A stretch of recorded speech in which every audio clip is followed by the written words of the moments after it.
My son-in-law threw a glass at my face when I refused to pour him more wine. He laughed. My house now, learn to obey. The next morning, I changed the locks and made something that made him scream. I'm glad to have you here. Follow my story until the end and comment the city you're watching from, so I can see how far my story has reached. I never thought my own dining room would become a battlefield. At 68 years old, I believed I had earned the right to eat dinner in peace, especially in the house I had called home for 37 years. But that Thursday evening, as autumn rain drummed against the windows, my son-in-law Ronald shattered more than just a wine glass. The dinner had started normally enough. My daughter Sarah had invited me over, claiming she wanted to spend quality time with her old man. I should have known something was off when she kept glancing nervously at Ronald, who sat at the head of my old oak table like he owned the place, which, according to the paperwork I had signed 2 years ago, he technically did. "Dad, could you pour Ronald some more wine?" Sarah asked, her voice carrying that careful tone I had grown to despise. It was the voice she used when she was walking on eggshells, trying to keep the peace in her own home. I looked at Ronald, already on his third glass, his face flushed and his eyes holding that familiar glint of entitlement. Something in me rebelled. Maybe it was the way he had spent the entire meal talking over me, dismissing my stories about the old neighborhood with waves of his hand. Maybe it was how he had criticized the pot roast I had brought, saying Sarah's cooking was finally improving now that she didn't have to accommodate old-fashioned tastes. "You know where the bottle is," I said quietly, cutting into my meat. The silence that followed was thick enough to choke on. Sarah's fork stopped halfway to her mouth, and I could feel her panic radiating across the table. Ronald's chair creaked as he leaned back, studying me with the kind of cold calculation that made my skin crawl. "Excuse me?" His voice was dangerously soft. I met his gaze steadily. "I said you know where the bottle is. Your legs work fine." The transformation in Ronald's face was immediate and terrifying. The mask of civilized behavior slipped completely, revealing something ugly underneath. He stood so abruptly his chair scraped against the hardwood floor, and before I could react, he had grabbed his wine glass and hurled it directly at my face. The crystal shattered against my forehead, sending shards cascading onto my dinner plate and wine soaking into my shirt. The impact left a sharp cut above my left eyebrow, and I felt warm blood trickling down my cheek. For a moment, the dining room was completely silent except for the steady drip of wine falling from the table edge onto the carpet my late wife had chosen 20 years ago. "My house now, old man," Ronald said, his voice thick with satisfaction. "Time you learned to obey." I sat there, blood running down my face, staring at this man who had married my daughter and slowly poisoned her against me. Sarah hadn't moved, hadn't protested, hadn't even reached for a napkin to help clean the blood from my face. She just sat there, frozen, staring at her plate like it held the answers to all of life's problems. That's when I knew I had lost her completely. "Sarah," I said quietly, my voice steady despite the rage building in my chest, "are you going to say anything?" She looked up then, her eyes swimming with tears, but when she opened her mouth, no words came. Ronald laughed, actually laughed, as he watched his wife struggle to choose between her husband and her father. "She knows who pays the bills around here," he said, settling back into his chair like nothing had happened. "Don't you, sweetheart?" The ride home was a blur of streetlights and rain-slicked roads. I drove carefully, despite the blood still seeping from the cut on my forehead and the humiliation burning in my chest like acid. When I pulled into my driveway, I sat in the car for a long time, staring at the house that was no longer legally mine. But Ronald had made one crucial mistake that night. In his arrogance, in his need to humiliate me completely, he had shown me exactly who he really was, and more importantly, he had reminded me who I used to be. The next morning I called a locksmith. "I need every lock in this house changed," I told him when he arrived at 7 sharp. "Every single one." As the locksmith worked, I stood in my kitchen sipping coffee from the mug Sarah had given me for Father's Day 5 years ago, before Ronald had sunk his claws into her completely. The irony wasn't lost on me that I was changing the locks on a house that wasn't technically mine anymore.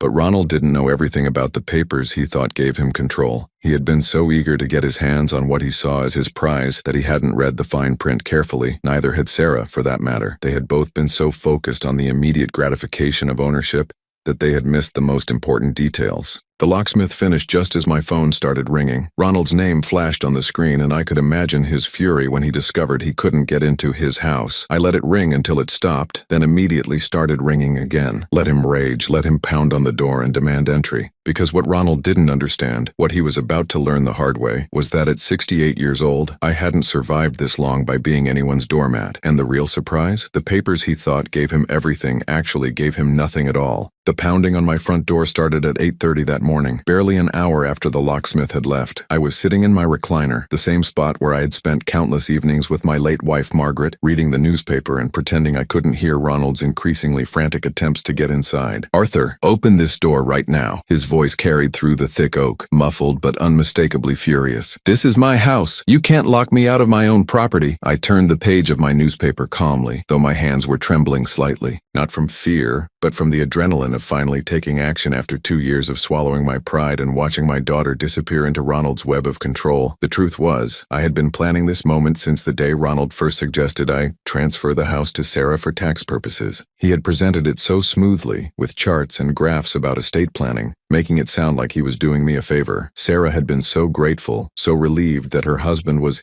taking care of everything. But I hadn't gotten to be 68 years old without learning a thing or two about men like Ronald. The pounding intensified, and I heard him shouting for Sarah. My heart clenched when I heard my daughter's voice, high and anxious, trying to calm him down. Through the window I could see them on my front porch, Ronald's face red with rage while Sarah clutched his arm, begging him to just talk to Dad reasonably. What Sarah didn't know, what Ronald definitely didn't know, was that the house transfer 2 years ago had been a carefully orchestrated performance on my part. Yes, I had signed papers. Yes, I had gone through the motions of transferring ownership, but the documents Ronald thought gave him control were as worthless as his promises to take care of my daughter. I remembered that day so clearly. Ronald had scheduled the meeting with his lawyer, a slick young man in an expensive suit who spoke in legal jargon designed to confuse. Margaret had been gone for 3 years by then, and Sarah was so worried about my financial security that she practically begged me to go along with Ronald's plan. "It's just smart planning, Dad," she had said, her eyes shining with the kind of trust that breaks a father's heart. "Ronald knows about these things. He just wants to protect our family." But I had spent 42 years working in insurance investigation before I retired. I knew exactly how to spot a con, and Ronald's entire presentation had been textbook manipulation. The urgency, the complex explanations, the way he kept emphasizing how much money I would save in taxes, it was all designed to pressure me into signing without asking too many questions. So I had played along. I had signed the papers with a shaky hand, putting on the performance of a confused old man who didn't really understand what was happening. Ronald had been so pleased with himself, so confident that he had outsmarted the old fool, that he never bothered to verify the authenticity of the documents because the papers he had me sign were fake. The real transfer documents were sitting in my safety deposit box, unsigned and worthless. The lawyer Ronald had brought wasn't actually a lawyer at all, just an actor I had hired through a friend in the theater community. The entire meeting had been an elaborate setup designed to make Ronald believe he had won, while giving me time to plan my real strategy. The pounding on the door stopped suddenly, and I heard muffled voices as Ronald and Sarah argued on my porch. Through the curtain, I could see him pacing back and forth, his hands gesturing wildly while Sarah tried to reason with him. The sight of my daughter, still trying to protect a man who had thrown a glass at her father's face, made my chest tight with grief. 28 years old and still believing that love meant accepting unacceptable behavior. I had failed her somehow, failed to teach her that she deserved better than a man who would humiliate her father in their own dining room. My phone rang again, and this time it was Sarah calling. I considered not answering, but the father in me couldn't ignore my daughter's call even now. "Dad, please." Her voice was thick with tears. "Ronald is really upset. He says you're being unreasonable. Can't you just open the door so we can talk about this?" "Sarah," I said carefully, "did your husband tell you what happened at dinner last night?" Silence. Then, in a smaller voice, "He said you were disrespectful to him, that you embarrassed him in front of me." My hand tightened on the phone. Of course he had twisted it, made himself the victim. "And what did he tell you about the wine glass?" Another pause. "He said it was an accident, that he was gesturing and it slipped. An accident." The man had looked me directly in the eye and hurled crystal at my face, and he was calling it an accident. The cut above my eyebrow, still tender under its bandage, throbbed with the memory. "Sarah, honey," I said, forcing my voice to stay gentle, "I need you to think very carefully about what you saw last night. Really think about it. Dad, please. Ronald is my husband. I have to support him. Can't you just apologize and we can all move forward?" And there it was. After everything, she still believed that I was the problem, that I was the one who needed to apologize. Ronald's conditioning had been more thorough than I had realized. "I'll tell you what, sweetheart," I said, surprising myself with how calm I sounded. "Why don't you and Ronald go home and think about things for a while? Give us all some time to cool down." I could hear Ronald shouting something in the background, but Sarah's voice was small when she answered. "Okay, Dad, but we need to figure this out soon," Ronald says. "Ronald says if you don't start being more cooperative, things are going to get complicated." The threat was clear, even wrapped in Sarah's gentle delivery. After I hung up, I sat in the silence of my house, the house that Ronald thought he owned, and smiled for the first time in months. Let things get complicated. I had been preparing for complicated for 2 years, and Ronald had no idea what was coming. 3 days passed before Ronald made his next move, and when he did, it was exactly what I had been waiting for. The certified letter arrived on a Monday morning, delivered by a postal worker who looked apologetic as he handed me the thick envelope marked Urgent Legal Notice. I poured myself a cup of coffee and settled into my kitchen chair, taking my time opening the envelope while the morning sun streamed through the window Margaret had always loved. Inside was a formal eviction notice demanding that I vacate the premises within 7 days or face legal action for trespassing. The letter was signed by a real lawyer this time. Someone Ronald had clearly paid good money to craft this intimidation tactic. Reading through the legal jargon, I could almost hear Ronald's smug satisfaction as he dictated the terms. He probably thought this would send me scrambling to pack my belongings and find some tiny apartment where I could live out my remaining years in defeat. Poor Ronald. He still had so much to learn. I reached for my phone and called the number I had been saving for exactly this moment. Peterson, Morrison and Associates, the receptionist answered professionally. This is Arthur Caldwell. I need to speak with James Peterson immediately. James Peterson had been my lawyer for 15 years, ever since Margaret's cancer diagnosis had forced us to get our affairs in order. He was the only person besides myself who knew the complete truth about the house transfer documents, and he had been waiting patiently for this call. Arthur, James's familiar voice came on the line within minutes. I take it our friend has finally shown his hand? Eviction notice, I said, scanning the letter again. 7 days to vacate the premises. James chuckled, a sound that held no humor but plenty of anticipation. Perfect. Are you ready to proceed with phase 2? More than ready. 20 minutes later, I was sitting in James's office watching him review the eviction notice with the kind of professional satisfaction that comes from knowing you're about to destroy someone's carefully constructed lies. This is actually going to be easier than we thought, James said, leaning back in his leather chair. By filing this eviction notice, Ronald has essentially committed fraud in writing. He's claiming legal ownership of property that he has never actually owned. The real documents came out of James's safe like evidence in a murder trial. The authentic house transfer papers, the ones that would have actually changed ownership, sat unsigned in their manila folder. Below them were copies of the fake documents Ronald thought were real, complete with the forged lawyer's signature and the fabricated legal stamps. The beauty of this, James explained, spreading the papers across his mahogany desk, is that Ronald has now created a paper trail of his attempted theft. Every time he's claimed ownership, every time he's threatened you based on that ownership, he's been committing fraud. I stared at the documents, feeling a mixture of satisfaction and sadness. Satisfaction because my plan was working perfectly. Sadness because it had come to this. Because my own daughter had been so thoroughly manipulated that she couldn't see what her husband really was. There's something else, James said, his expression growing more serious. I've been doing some digging into Ronald's background like you asked. What I found is concerning. He slid another folder across the desk, this one considerably thicker. Inside were bank statements, credit reports, and what looked like documentation from several gambling websites. Your son-in-law has a serious problem, James continued.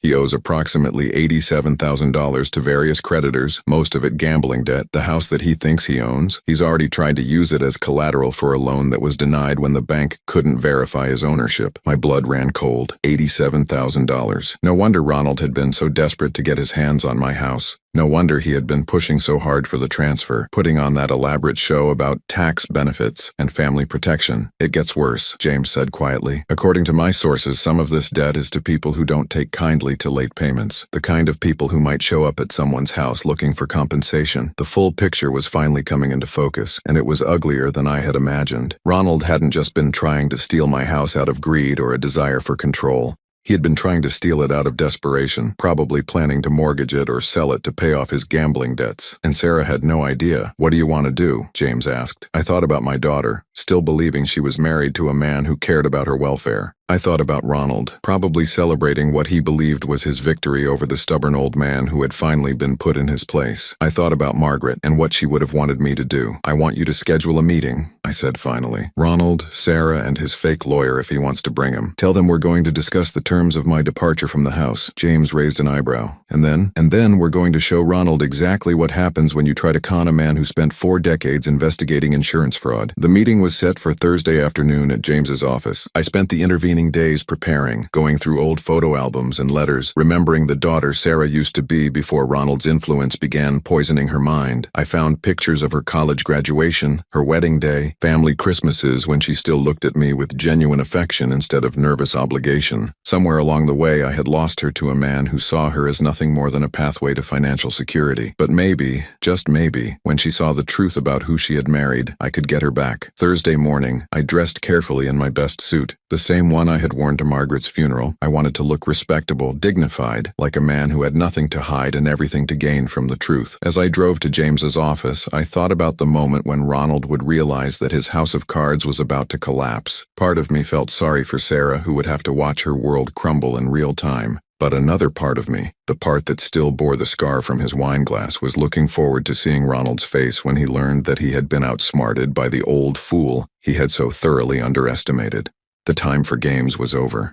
Today the truth would finally come out, and Ronald would discover that stealing from Arthur Caldwell was the biggest mistake he had ever made. The moment Ronald walked into James Peterson's office, I could see the confidence radiating from him like heat from a furnace. He had dressed for victory in his most expensive suit, the one Sarah had probably bought him for their anniversary, and he carried himself with the swagger of a man who believed he was about to watch his father-in-law grovel for mercy.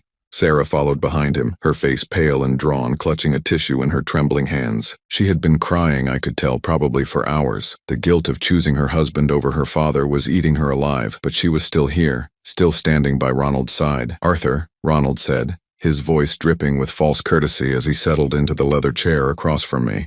"I'm glad you finally came to your senses. This whole situation has been very stressful for Sarah." He reached over and squeezed my daughter's hand in a gesture that was clearly meant to demonstrate his caring nature. Sarah managed a weak smile, but I could see the exhaustion in her eyes, the weight of trying to hold together a marriage that was slowly destroying her. "I want to make this as easy as possible for everyone," Ronald continued, pulling out a manila folder thick with documents. "I've prepared a reasonable timeline for your move, and I've even found some nice senior living communities that might suit your needs. Nothing too expensive, of course, but adequate." The condescension in his voice made my jaw clench, but I kept my expression neutral. James sat beside me, perfectly calm, occasionally making notes on his legal pad. To anyone watching, it probably looked like we were preparing to surrender. "Before we discuss any timelines," James said smoothly, "I think we should clarify a few legal matters. Mr. Brennan, I understand you're claiming ownership of Arthur's house based on transfer documents signed 2 years ago?" "That's correct," Ronald said, his chest puffing out with pride. "Arthur signed the house over to Sarah, and as her husband, I have full legal authority to make decisions about the property." "I see." James opened his own folder, much thicker than Ronald's. "And you have the original documents to support this claim?" Ronald's lawyer, the same slick young man from 2 years ago, leaned forward. "Of course we do. The transfer was properly executed and witnessed. Mr. Caldwell's claims to the contrary are simply the confused ramblings of an elderly man who's having trouble accepting reality." The insult hung in the air like smoke. Sarah flinched, glancing between her husband and her father with growing anxiety. I could see her starting to question whether this was really necessary, whether Ronald's cruelty was justified even if he was technically in the right. "Interesting," James said, pulling out a set of documents and sliding them across the polished conference table. "Because according to the county records office, no such transfer has ever been filed." The silence that followed was deafening. Ronald's face went from confident to confused to something approaching panic in the span of about 10 seconds. His lawyer grabbed the papers, scanning them frantically while his face grew progressively paler. "This has to be a mistake," Ronald said, his voice climbing an octave. "We filed everything properly. Sarah, you were there. You saw me submit the paperwork." But Sarah was staring at the county documents with a growing look of horror. "Ronald," she whispered, "what is this? What's happening?" James cleared his throat and pulled out another set of papers. "Mr. Brennan, I think you need to understand something. The documents you believe gave you ownership of Arthur's house were never legally valid. The lawyer who oversaw the signing wasn't actually a lawyer at all." Ronald's fake lawyer was reading through the county records with shaking hands. "Mr. Brennan," he said carefully, "I think we need to discuss this privately before we proceed further." "No," Ronald snapped, his composure finally cracking. "I want to know what's going on right now. Arthur, what did you do?" I leaned back in my chair, feeling calmer than I had in months. "I did exactly what any reasonable person would do when someone tries to steal their house. I protected myself." "You lying old bastard!" Ronald exploded, jumping to his feet so quickly his chair toppled backward. "You can't do this, Sarah. Tell him he can't do this." But Sarah wasn't looking at Ronald anymore. She was staring at me with a mixture of shock and something that might have been admiration. For the first time in 2 years, she was seeing her father not as a confused old man to be managed,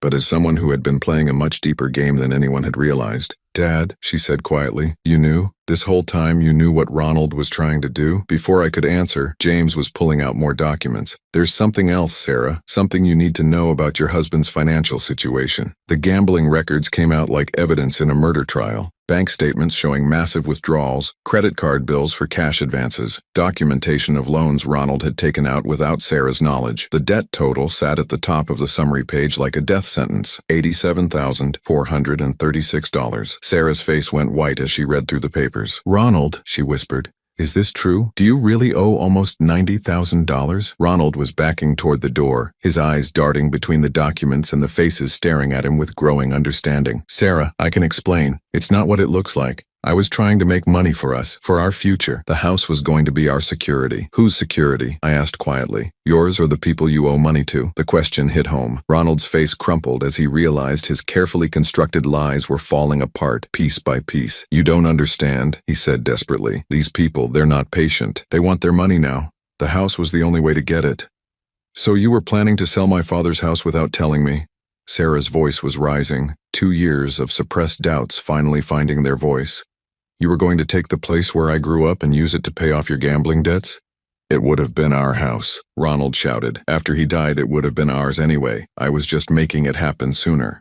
The words hung in the air like a confession. Sarah recoiled as if she had been slapped, finally understanding that her husband had been counting on her father's death as a solution to his financial problems. James was pulling out yet another folder. Mr. Brennan, there's one more thing you should know. Attempting to fraudulently claim ownership of someone else's property is a felony in this state. So is forging legal documents and impersonating a lawyer. Ronald's fake lawyer was already heading for the door. I was never here, he muttered. I don't know any of you people. As the door slammed behind him, Ronald stood alone in the center of the room, his world collapsing around him like a house of cards in a windstorm. Sarah was crying now, great heaving sobs that shook her entire body as she finally understood the depth of her husband's betrayal. And I sat there watching the man who had thrown a wine glass at my face realize that he had just lost everything he thought he had gained. The real reckoning was just beginning. The ride home from the lawyer's office was the longest 20 minutes of my life. Sarah sat in my passenger seat, clutching the folder of evidence against Ronald like it might disappear if she let go. She hadn't spoken since we left James Peterson's office, hadn't even acknowledged Ronald's desperate attempts to follow us to the parking garage,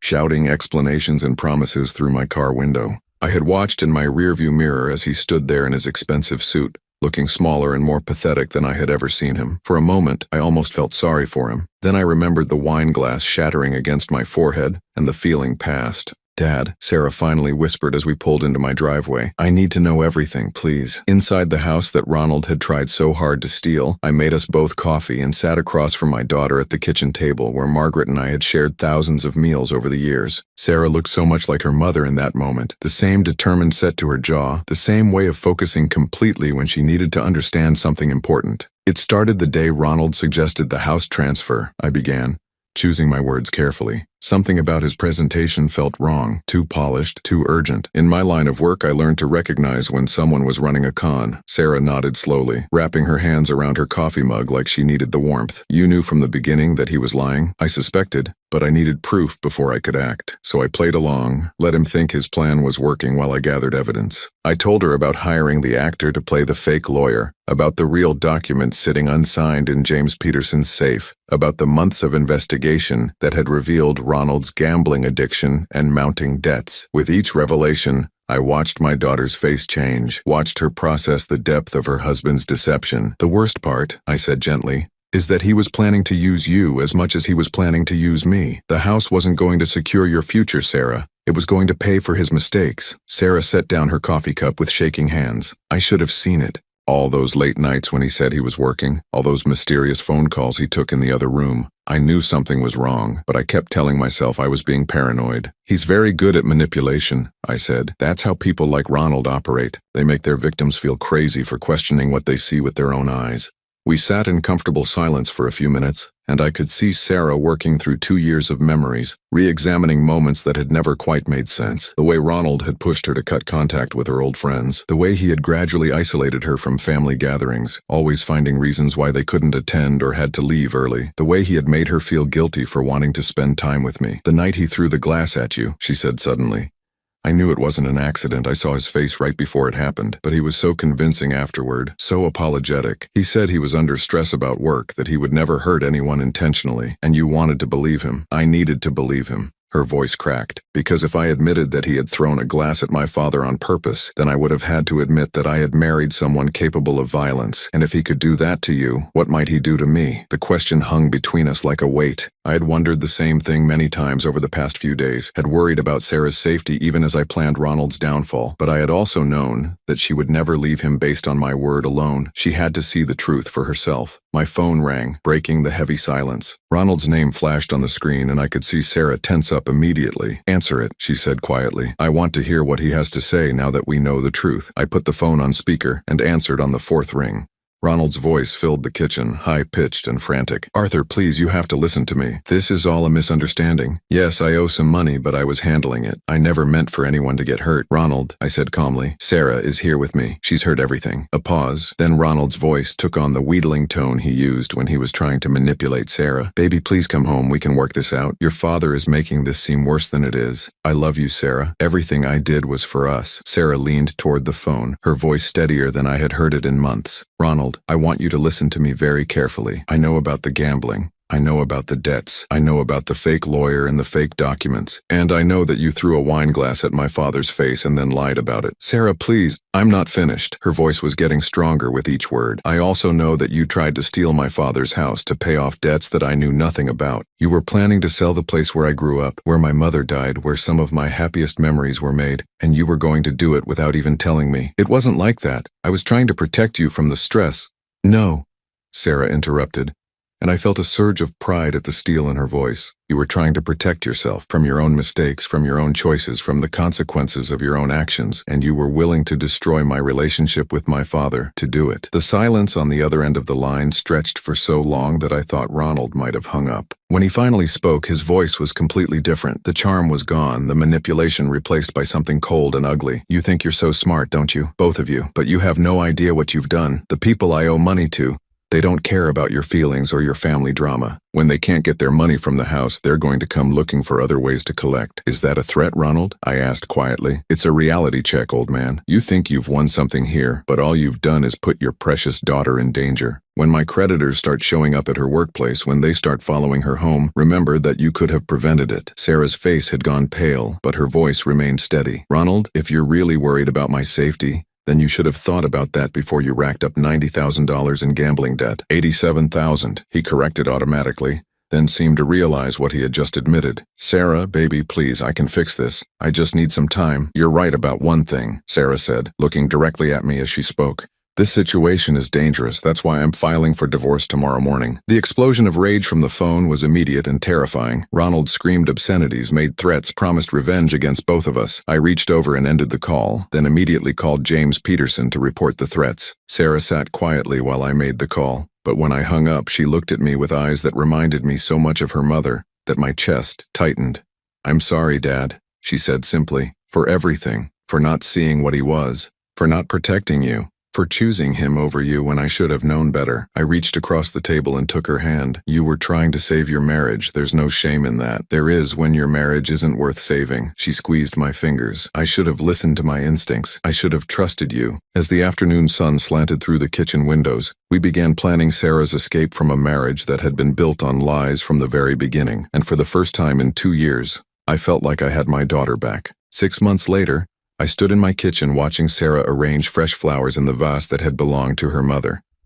The morning sun streamed through the windows, illuminating the small changes we had made to the house over the past few months. New curtains in the living room, fresh paint in the guest bedroom that Sarah now called home, and a security system that James Peterson had insisted we install after Ronald's threats. The divorce had been finalized 3 weeks ago. Ronald hadn't contested it, probably because his lawyer had advised him that fighting Sarah's claims would only draw more attention to his attempted fraud. The last I had heard, he was living in a studio apartment across town, working 2 part-time jobs to make payments on his reduced debt load. His gambling creditors had agreed to a payment plan after James Peterson had made it clear that pursuing harassment would result in criminal charges. "The roses are beautiful this year," Sarah said, stepping back to admire her arrangement. "Mom would have loved them." I nodded, remembering how Margaret had spent hours in the garden, coaxing life from the soil with a patience that I had always admired. Sarah had inherited that same gentle persistence, though it had taken her a while to apply it to her own life. I got a call from the bank yesterday, I said, settling into my chair with my morning coffee. They want to offer me a reverse mortgage on the house. Sarah looked up with alarm. Dad, you're not thinking of— Relax, I smiled. I told them I wasn't interested. This house isn't going anywhere, and neither am I. The relief on her face was immediate and profound.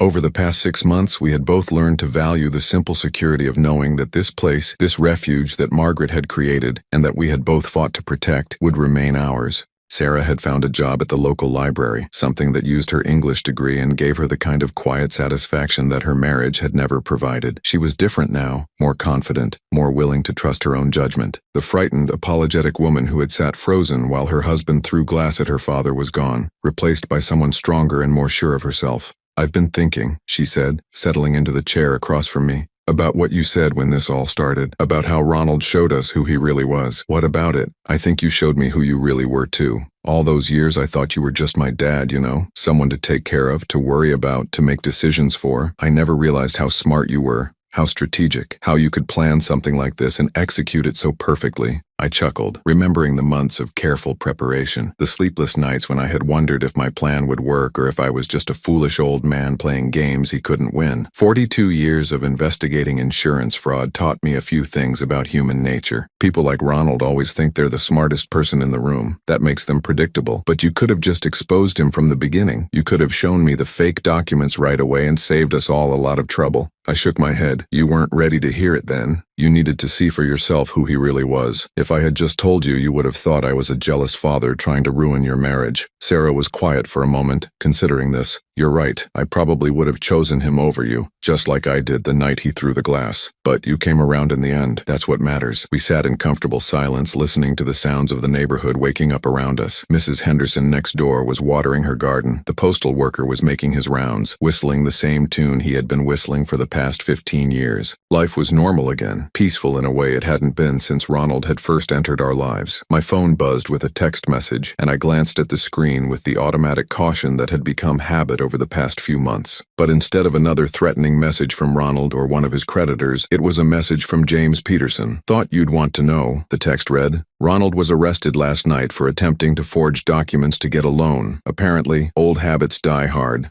I showed the message to Sarah, who read it with a mixture of sadness and relief. I feel sorry for him, she said quietly. Not sorry enough to take him back or anything, but still, he's destroying his own life, and he doesn't even seem to realize it. Some people never learn, I said. They keep making the same mistakes over and over, always thinking that this time will be different, this time they'll get away with it. What do you think will happen to him now? I shrugged. That's not our problem anymore. We gave him plenty of chances to choose a different path. He chose this one. Sarah nodded, understanding. One of the hardest lessons she had learned over the past 6 months was that you couldn't save someone who didn't want to be saved. Ronald's problems were his own now, and neither of us was responsible for fixing them. I have something for you, Sarah said suddenly, reaching into her purse and pulling out a small wrapped package. It's not much, but I wanted to give you something to mark the end of all this. I unwrapped it carefully, revealing a small framed photograph I hadn't seen in years. It was a picture of Margaret, Sarah, and me at Sarah's college graduation, all of us laughing at something that had happened just before the camera clicked. We looked happy, uncomplicated, like a family that genuinely enjoyed being together. I found it in a box of things I took from the apartment when I moved out, Sarah explained. I thought you might like to have it back. I stared at the photograph, remembering that day so clearly. Margaret had been so proud of Sarah, so excited about her future. If she could see us now, see how we had fought to protect the home she had loved and the family she had cherished, I think she would be proud of us too. Thank you, I said, my voice rougher than I had intended. This means more to me than you know. Sarah reached across the table and squeezed my hand. I love you, Dad. I should have said that more often. I love you too, sweetheart. As the morning light filled the kitchen where Margaret and I had shared so many quiet moments, where Sarah had eaten breakfast before school for 18 years, where we had just fought the battle for our family's survival, I felt something I hadn't experienced in a very long time. Peace. The house was ours. The family was healing. And the man who had tried to destroy both had been reduced to exactly what he deserved. Nothing more than a cautionary tale about the price of greed and the power of underestimating the people you try to hurt. At 68 years old, I had learned that it's never too late to fight for what matters. And sometimes, just sometimes, the old man wins.